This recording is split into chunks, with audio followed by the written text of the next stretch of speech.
Hello friends, you are again welcome at my YouTube channel English Grammar by Anponia sir. You know, after completing the basic concept of English grammar, we were learning about tense or the sequence of tense. In other words, we also can say the correct form of the verb. And in this series of tense and timing, we have completed present simple, present continuous and present perfect tense. यहां आज अपन को present का जो last part है यानी present perfect continuous, इसका अध्ययन हमें करना है. Then let's start the class.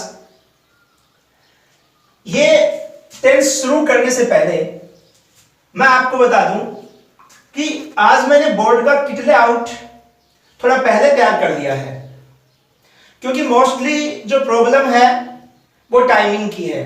जैसे कि जब वीडियोस अगर थोड़े लॉन्ग हो जाते हैं, जब उनका टाइमली ड्यूरेशन थोड़ा बड़ा हो जाता है, तब स्टूडेंट्स उनको पूरा कवर भी नहीं कर पाते और अदर सब्जेक्ट को समय नहीं दे पाते. इसीलिए आज थोड़ा सा अपने इस टेंस का थोड़ा सा जो बेसिक है, मैंने इसका किट लेआउट थोड़ा पहले बना दिया. और ये टेंस शुरू करने से पहले मैं आपको फिर से याद दिला दूं कि मोस्टली हमें टेंस के अंदर सीखना क्या है. ये बात मैंने हर टेंस में बताई है, आज भी बता रहा हूं. मोस्टली हमें प्रत्येक टेंस के बारे में जब पढ़ना है तो मोस्टली हमें सीखना है the use of any particular tense. और प्रत्येक टेंस का जो यूज है, जो उपयोग है, वो किन किन सिचुएशंस में किया जाता है, यानी कार्य की और घटनाओं की सिचुएशंस और टाइमिंग क्या होती है, ये हमें प्रत्येक टेंस में सीखना है. और ये हमें इसलिए सीखना है क्योंकि एग्जाम के अंदर हमें जो पूछा जाता है वो मोस्टली एक ही प्रकार के क्वेश्चन पूछे जाते हैं कि fill in the blanks with the suitable और correct form of the verb, और हमें सही वर्ब का चुनाव जो है वो करना होता है. तो इसीलिए उस टेंस को आइडेंटिफाई करना बहुत जरूरी है. तो यहां प्रेजेंट परफेक्ट कंटिन्यूअस टेंस ये हमें पढ़ना है. तो देखिए फिर से एक बार मैं तीनों टेंस पे आपको लेके चलता हूं. प्रेजेंट सिंपल में हमने क्या पढ़ा? प्रेजेंट सिंपल की सिचुएशन क्या थी? प्रेजेंट सिंपल की सिचुएशन थी कि what happens at the present time. वर्तमान समय में होता क्या है, आपकी आदत क्या है, कोई शाश्वत सत्य क्या है, घटनाएं जो घटित होती हैं उनका जो डिस्क्राइब है वो हम प्रेजेंट सिंपल में करते हैं. यानी ऐसी घटनाओं का जो वर्णन है वो हम प्रेजेंट सिंपल में करते हैं. उसके बाद प्रेजेंट कंटिन्यूअस के अंदर हमने देखा, यहां फिर से वही शब्द मैं इस्तेमाल कर रहा हूं, यानी कंपैरेटिव स्टडी, तुलनात्मक अध्ययन जो है वो लर्निंग प्रोसेस के अंदर बहुत अहम है. प्रेजेंट कंटिन्यूअस की बात करें तो उसके अंदर what is happening at the time of speaking, यानी at the time of seeing, at the time of watching, at the time of saying, यानी बातचीत करने के दौरान, बोलने के दौरान, देखने के दौरान क्या घटित हो रहा है, यानी चल क्या रहा है, वो हम प्रेजेंट कंटिन्यूअस में देखते हैं. और प्रेजेंट परफेक्ट में जो हमने लास्ट वीडियो में पढ़ा था उसके अंदर हम किसका वर्णन करते हैं, यानी उसके अंदर हम उन कार्यों का वर्णन करते हैं, यानी दोज एक्शंस, यानी वो कार्य started in the past but there effects can be seen at the present time, लेकिन उनके प्रभाव जो है वो अभी हाल ही में भी देखे जा सकते हैं. यानी जो अभी हाल ही में जो कार्य पूर्ण हो चुके हैं और उनका असर कहीं ना कहीं अब भी दिखाई पड़ रहा है. तो ये भी अपन ने पढ़ लिया था. अभी अपन बात करते हैं प्रेजेंट परफेक्ट कंटिन्यूअस टेंस. देखिए इसको आप प्रेजेंट कंटिन्यूअस से थोड़ा सा अंतर कर दीजिए, प्रेजेंट कंटिन्यूअस से थोड़ा सा इसको तुलनात्मक अध्ययन कर लीजिए. प्रेजेंट कंटिन्यूअस टेंस के अंदर क्या होता है कि कोई कार्य प्रगति पर है, लेकिन आपको यह नहीं बताया जाता कि वो कार्य कब से प्रगति पर है. जैसे पक्षियां उड़ रहे हैं, मैं पढ़ा रहा हूं, बच्चे खेल रहे हैं, यानी यू आर अननोन, आप इस चीज से अज्ञात हैं। किस चीज से आप अज्ञात हैं? यानी जो स्पेसिफिक टाइम है, यानी फ्रॉम व्हेन, कब से, कोई कार्य कब से और प्रगति पर है, ये उस टेंस में नहीं होता। यानी यहां पर, यानी उसमें मैंने लिखाया था अनस्पेसिफाइड टाइम, प्रेजेंट कंटिन्यूअस के अंदर क्या होता है? अनस्पेसिफाइड टाइम, यानी उसमें भी कोई भी कार्य के प्रारंभ होने का समय नहीं दिया होता। एक छोटा सा उदाहरण मैं बताऊं, जैसे कि मैं अंग्रेजी पढ़ा रहा हूं, I am teaching English, present continuous है, यहां समय का कोई जिक्र नहीं है, कब से पढ़ा रहा हूं, कब से पढ़ाना शुरू किया, ऐसा कोई जिक्र उसमें नहीं होता। यानी कि उसमें unspecified time of the starting point of any action, यानी कोई भी कार्य के प्रारंभ होने का कोई समय नहीं होता। और इसके अंदर समय होता है, यानी स्पेसिफाइड टाइम होता है, कार्य के प्रारंभ होने की तिथि, समय, सीजन, कुछ ना कुछ आपको जोड़ दिया होता है।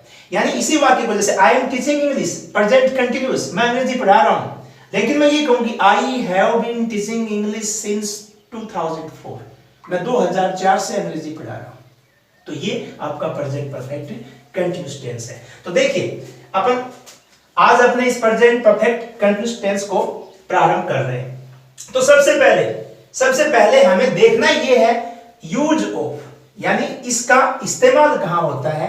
प्रेजेंट परफेक्ट कंटिन्यूअस टेंस का जो प्रयोग है वो किन सिचुएशंस के अंदर होता है, तो इसका प्रयोग इस प्रकार से होगा। देखिए present perfect continuous tense is used to say, इसका प्रयोग ये कहने के लिए किया जाता है, ये बताने के लिए, क्या बताने के लिए, for unspecified actions, unfinished actions, यानी वो कार्य बताने के लिए जो अभी खत्म नहीं हुए हैं, which is started in the past, जो भूतकाल में यानी पहले प्रारंभ हुए, लेकिन कब प्रारंभ हुए, यही अंतर है प्रेजेंट कंटिन्यूअस में और प्रेजेंट परफेक्ट कंटिन्यूअस में।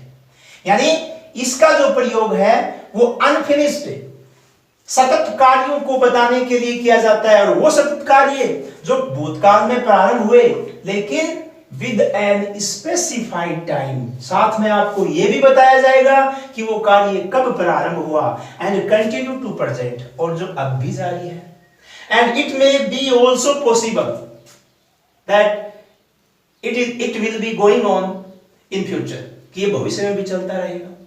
जैसे मैंने 2004 से पढ़ाना शुरू किया, पढ़ा रहा हूं, आगे भी जैसे ये कार्य जो है वो चलता रहेगा। तो फिर से बता दूं कि इस टेंस का, प्रेजेंट परफेक्ट कंटिन्यूअस टेंस का जो प्रयोग है वो उन सतत कार्यों को बताने के लिए किया जाता है जो भूतकाल में यानी अब से पहले प्रारंभ हुए, एक स्पेसिफाइड टाइम उसमें दिया होगा कि वो कब प्रारंभ हुए, और कंटिन्यू टू प्रेजेंट, और आज भी वो जारी है। और साथ में एक ये जो बात है ये बहुत ही महत्वपूर्ण है, वी ऑफन यूज सिंस और फॉर, यानी since and for before that time, और जो इसके प्रारंभ होने का समय जो दिया होता है स्पेसिफाइड टाइम, उस समय से पहले हम सिंस और फॉर का जो प्रयोग है वो करते हैं। क्यों? To show the starting point of the specific time, यानी उस कार्य के प्रारंभ होने का समय बताने के लिए, यानी कोई कार्य कब से प्रारंभ है, यानी अलग अलग अंग्रेजी के अंदर या अलग अलग क्षेत्र में हो सकता है ये चीज अलग अलग हो, लेकिन यहां सिंस और फॉर का जो प्रयोग है वो से के अर्थ में किया जाता है, से के अर्थ में। जैसे कि कोई कार्य जैसे सिंस 2004 यानी 2004 से, या फॉर 2 आवर्स यानी 2 घंटे से, लेकिन यहां से के अर्थ में अपन फ्रॉम का प्रयोग नहीं करते, सिंस और फॉर का जो प्रयोग है वो अपन करते हैं। तो यहां अपन इस टेंस के अंदर हमें सीखने को मिलेगा कि सिंस का प्रयोग कब किया जाता है, फॉर का प्रयोग कब किया जाता है। ये जो बात है ये इस टेंस से एडिशनल है, अतिरिक्त है, ये आपको अलग से सीखने को मिल रहा है। और इसका जो प्रयोग है वो कई बार प्रीपोजिशन के रूप में जब पूछते हैं तब ये चीजें बहुत काम में आती हैं। तो फिर से थोड़ा रिवाइज कर दूं कि प्रेजेंट परफेक्ट कंटिन्यूअस टेंस क्या है। ये एक ऐसा टेंस है जिसके अंदर उन कार्यों का वर्णन किया जाता है जो कार्य पहले से प्रारंभ है, यानी जो कार्य भूतकाल में शुरू हुए और वो भी किसी विशेष समय से, वो समय भी आपको दिया हुआ होगा और उसी समय से पहले आपको पहचान के तौर पर सिंस और फॉर लगा हुआ मिलेगा। तो क्या हुआ कि वो कार्य जो भूतकाल में प्रारंभ हो करके किसी निश्चित या अनिश्चित समय से प्रारंभ हो करके और वर्तमान में भी वो जारी हैं और हो सकता है वो भविष्य में भी चलते रहें। लेकिन खास बात प्रेजेंट कंटिन्यूस की और प्रेजेंट परफेक्ट कंटिन्यूस की यही है कि उसमें समय नहीं दिया होता। वो कार्य भी भूतकाल में प्रारंभ होते हैं, लेकिन कब से प्रारंभ हुए ये उनके बारे में नहीं बताया जाता। ये चीज समय उस टेंस के अंदर नहीं दिया होता। और ये जो टेंस है आपका चौथा टेंस, इसमें ये जरूर बताया जाता है कि कोई कार्य जो है वो कब से प्रारंभ है या कब से जारी है, कब से चल रहा है। भूतकाल में शुरू हुआ, एक विशेष समय के साथ आपको शुरू हुआ, यानी वो समय आपको दिया हुआ होगा बाकायदा, और ये वर्तमान में भी जारी है। और उस समय से पहले सिंस और फॉर का जो है प्रयोग वो इस टेंस में किया जाता है।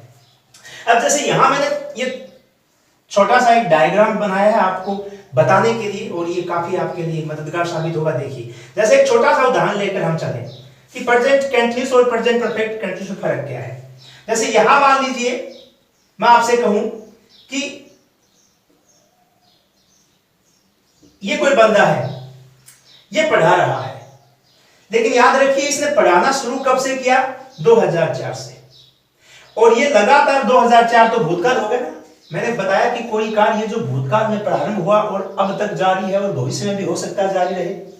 यानी यहां इस बंदे ने 2004 से पढ़ाना शुरू किया, पढ़ा रहा है, वर्तमान में आ गया और आज यानी 6 जून 2020 को भी पढ़ा रहा है।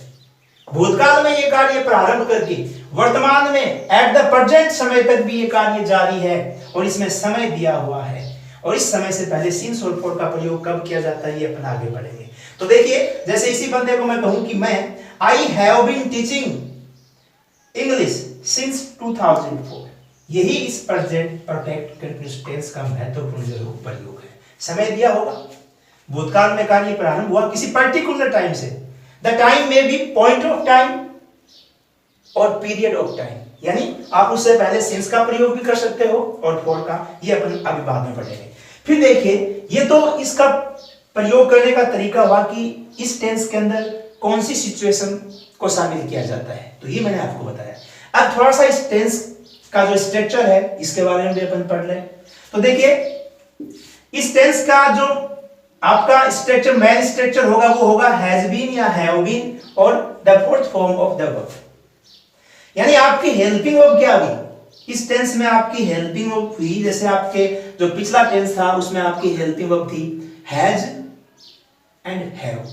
यहां आपको साथ में बीन का इस्तेमाल और करना है, तो ये याद रखने में भी आसान हो जाएगा। तो ये हुआ has been with singular subjects and singular third persons, जैसे he, she, it, Ram, Shyam, यानी सिंगुलर जो सब्जेक्ट्स हैं।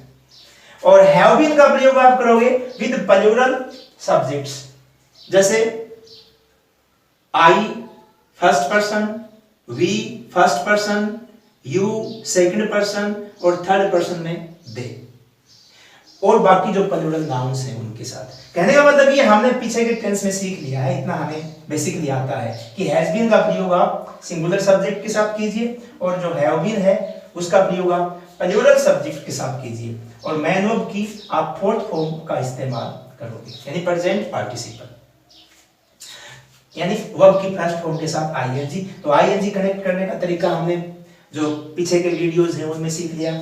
और सब्जेक्ट भी एक वचन और बहुवचन को थोड़ा सा आइडेंटिफाई करना थोड़ा मुश्किल हो जाता है कई बार, तो वो अपन देखेंगे सब्जेक्ट वर्ब एग्रीमेंट में।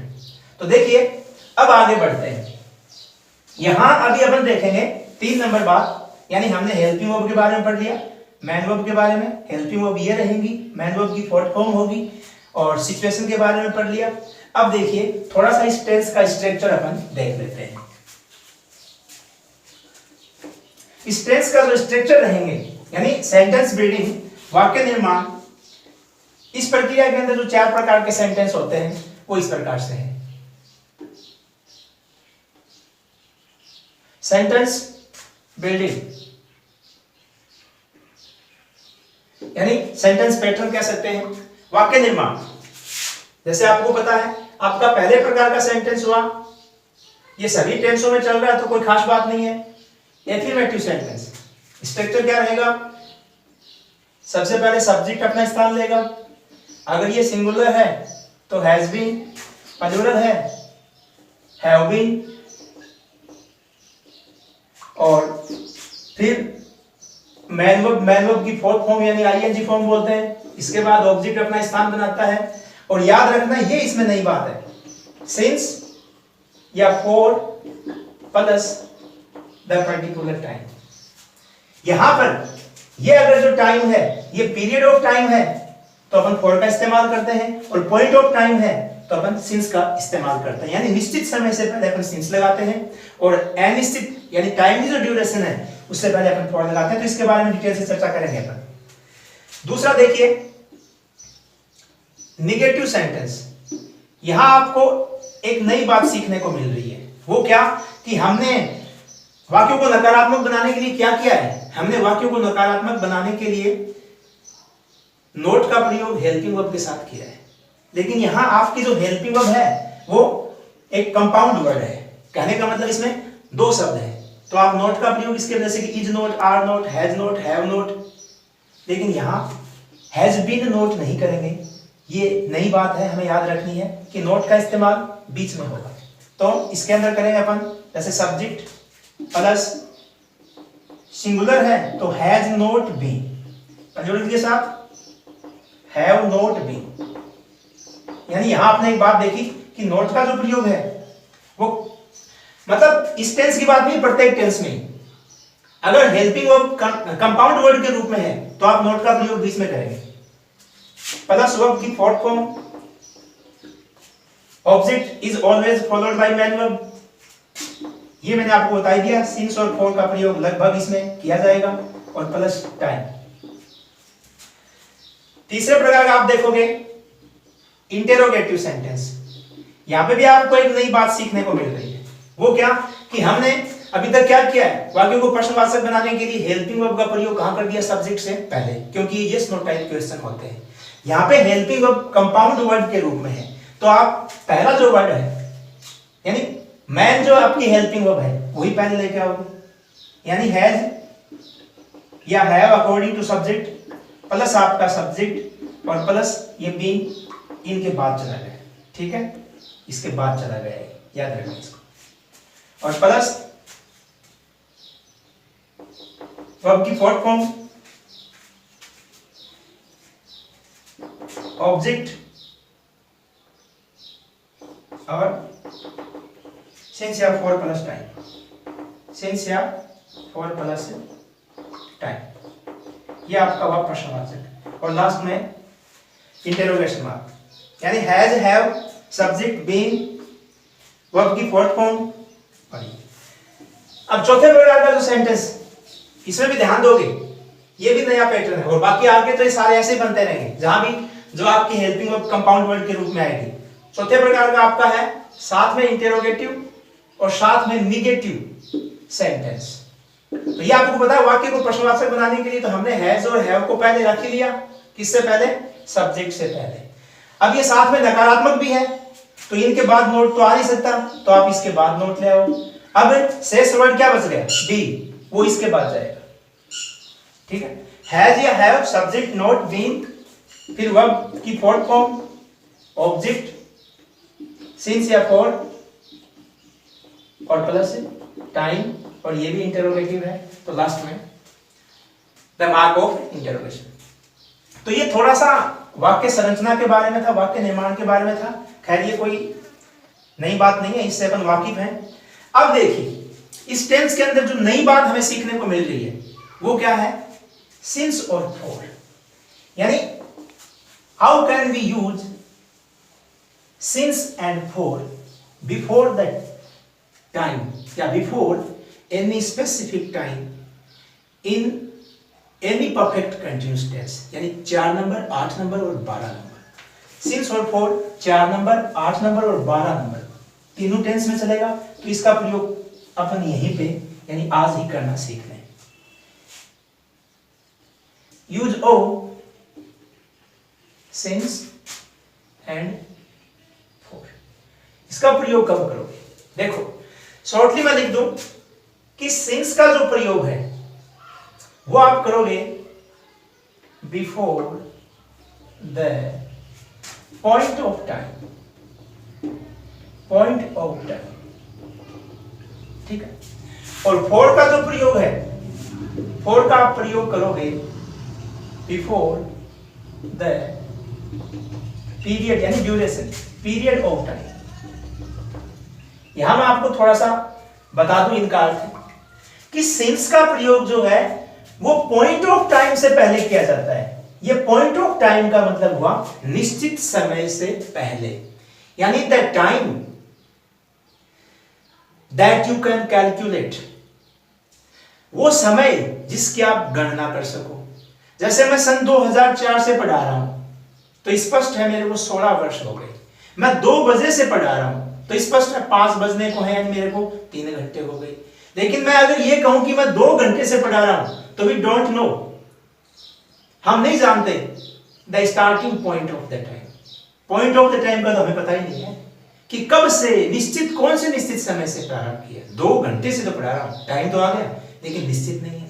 तो इसीलिए सिंस का प्रयोग हुआ पॉइंट ऑफ टाइम से पहले यानी निश्चित समय से पहले, और फोर का प्रयोग हुआ पीरियड ऑफ टाइम से पहले यानी ड्यूरेशन। उसके अंदर आप समय को कैलकुलेट नहीं कर पाओगे, इसको आप कह सकते हो अनिश्चित समय से पहले। अब यहां एक थोड़ा सा अपन क्या कर देते हैं, चार्ट बना देते हैं, ठीक है। बिफोर का जो प्रयोग है वो ज्यादा होता है, याद रखना। बिफोर सॉरी सिंस का जो प्रयोग है वो ज्यादा होता है, सिंस और फोर, ठीक है। अब इनका प्रयोग कहां कहां होगा, या आप प्रीपोजिशन के तौर पे भी अगर याद रखते हो तो भी आपके लिए बहुत अच्छा है। देखिए यहां मैं बता रहा हूं आपको, पहले सिंस के बारे में देख लें। नेम ऑफ ईयर्स, समझ गए, सालों के नामों से पहले, सालों के नाम जैसे 2004, 2020 या 2004, 2020, इस प्रकार जो वर्ष आते हैं। या फिर मैं कहूं नेम ऑफ मंथ्स, महीनों के नामों से पहले, जैसे कि जनवरी है, फरवरी है, इस प्रकार। या फिर मैं कहूं नेम ऑफ डेज, दिनों के नामों से पहले, जैसे संडे, मंडे, ठीक है। तो वर्ष हो गए, महीने हो गए, दिन हो गए, इसके अलावा ओ क्लॉक यानी बजना, एक होता है आवर्स घंटे, एक होता है आवर्स, ओ क्लॉक बजना, जैसे कि 2 ओ क्लॉक 2 बजे से, 4 ओ क्लॉक, ठीक है। एक आपके पास नेम ऑफ सीजन्स, ऋतु के नामों से पहले, जैसे कि समर, विंटर, ऑटम, स्प्रिंग, ठीक है, इस प्रकार। जैसे कि मान लीजिए समर, 4 प्रकार के जो आपके सीजन हो गए। या फिर इसके अलावा नेम ऑफ फेस्टिवल्स, त्योहारों के नामों से पहले, जैसे दिवाली, होली, दशहरा। तो क्या क्या हुआ, सालों के नामों से पहले, महीनों के नामों से पहले, दिनों के नामों से पहले, यानी ओ क्लॉक अगर आता है, पॉइंट ऑफ टाइम है बजना, इससे पहले कोई सीजन दे रखा है, उससे पहले कोई त्योहार का नाम दे रखा है, इससे पहले, और इसके अलावा इसी क्रम में लिख रहा हूं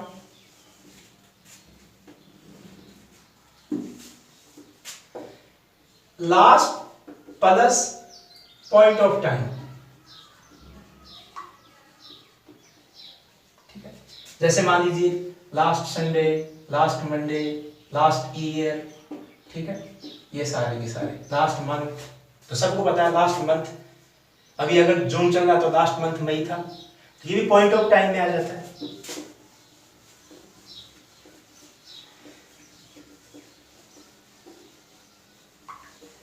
एक इसमें बिफोर पार्ट्स ऑफ डेज, जैसे दिनों को जब अपन विभाजित करते हैं, जैसे कि सिंस, इवनिंग, मॉर्निंग, नून, ठीक है, डॉन, कहने का मतलब प्रभात जो होता है, सवेरे तड़के का समय। अब आ जाइए फोर में। फोर जो है इसका प्रयोग शॉर्टली दो बातें याद रखना। एक तो मैनी या सेवरल प्लस टाइम, इसका मतलब इस टाइम के अंदर क्या क्या शामिल है, जैसे मैनी मंथ्स, मैनी ईयर्स, मैं कहूं मैनी डेज या मैनी आवर्स। ठीक है, निश्चित नहीं होगा समय कहीं पर भी आपका। या फिर जैसे एक दूसरा मैं कहूं आवर्स। 3 नंबर में लास्ट प्लस टाइम, हमेशा ये जरूरी नहीं किसी से आता है, जैसे कि last plus time of duration. जैसे कि मैं कहूं फोर तो आएगा इससे पहले लास्ट फ्यू मिनट्स, अनिश्चित है पिछले कुछ मिनटों से, तो हमें बिल्कुल ही पता नहीं चल रहा है। ठीक है, तो यहां यह अंतर जरूर करना है। ओ क्लॉक बजना होता है, आवर्स घंटे होता है। तो ज्यादा प्रयोग किनका हो रहा है, पॉइंट ऑफ टाइम का, और कम पीरियड ऑफ टाइम का। तो ये था आपका सिंस और फोर का प्रयोग। अब आ जाइए अपन थोड़े से इस टेंस के एग्जांपल्स देखते हैं कि ये पूछा कैसे जाता है। ठीक है, ये पूछा जाएगा, ऐसे मान लीजिए आया question, Rahul blank live in London for 4 years। यहां आपको एक ही चीज है जो आपको बता रही है कि this sentence is the sentence of present perfect continuous, और वो क्या, 4 प्लस टाइम, 4 years। यहां इसका अर्थ भी से निकल रहा है, 4 years 4 वर्षों से। अब आप कहोगे 4 और सिंस का प्रयोग 4 नंबर टेंस, 8 नंबर टेंस और 12, यानी present perfect continuous, past perfect continuous और फ्यूचर परफेक्ट कंटिन्यूअस, ये तो सब में मिलेगा। तो हम इनको अलग अलग कैसे करेंगे, हम कैसे कह सकते हैं, जैसे ये तो यूं भी तो हो सकता है कि राहुल लंदन में 4 वर्षों से रह रहा है। अब आप कहोगे ये यूं भी तो हो सकता है कि राहुल लंदन में 4 वर्षों से रह रहा था या रह रहा होगा। अंतर है। जैसे ही अपन 8 नंबर टेंस में आएंगे तो मैं इसको 4 से अलग कर दूंगा, अंतर आपका स्पष्ट हो जाएगा। तो ये फिलहाल अगर एक सिंगल क्लोज का सिंपल सेंटेंस अगर आपको देखने को मिल रहा है और उसमें टाइम से पहले, यानी किसी भी स्पेसिफिक टाइम से पहले अगर सिंस और फॉर आप देख रहे हैं, तो आप समझिए कि वो आपका चौथा नंबर टेंस ही है। तो फिर क्या हो जाएगा, टेंस के बारे में आपको बताइए, सिंगुलर सब्जेक्ट है तो राहुल हैज बीन, या आपकी हेल्पिंग वर्ब, और वर्ब की चौथी फॉर्म यानी आईएनजी। ये आपका आंसर होगा। आपके जो 4 ऑप्शन दिए हैं उनमें आपको ये आंसर ढूंढना है। आपने पहचान किससे की, इससे की। ठीक है, जैसे कि आई खालिस्तान try my best since 2 o'clock। मैं 2 बजे से मेरा बेहतरीन प्रयास कर रहा हूं। तो आई हैव बीन और ट्राइंग। अगर यहां पास्ट 8 में और 4 में यही फर्क है, थोड़ा ध्यान दोगे। जैसे मैं ये कहूं आई नो, मैं जानता हूं, कोमा यू खालिस्तान लर्न इंग्लिश सिंस